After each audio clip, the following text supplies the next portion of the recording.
trong buổi bấm bông môi miên miệt với mà nó xôn chui mà phơi pram decimal kịp chẳng chỉ từ tới khảរបស់miệtក៏ជា mét គីបចឹងយើងត្រូវបាច់ decimal គីបទៅជា mét គីប molecule មួយរបស់ស្មានមានថាមពលស៊ីនីតិចស្រុំកាយ AV ស្មើនឹង10ស្វ័យគុណ16ស៊ូគេដឹងថាចំនួន molecule សរុប n ស្មើនឹង10ស្វ័យគុណ8អានេះចំនួន molecule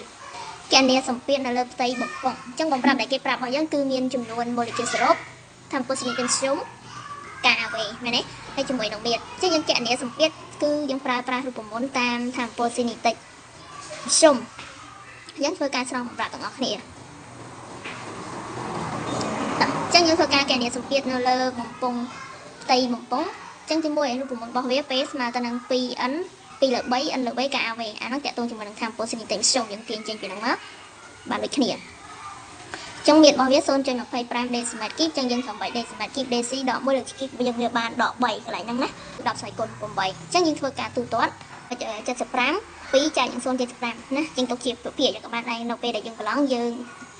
អត់ទាន់ចែកលេខតាន់មានន័យថាយើងចែកលេខតាន់បានយើងទុកចឹងសិនមកយើងធ្វើលំហាត់បន្តទៀតណាកុំឲ្យខាតពេកក្នុងការចែកលេខប្រភេទនឹងសល់មកចាំយើងយកមកចែកគាត់តែយើងសម្រួលវាទៅជាលេខតូចបាន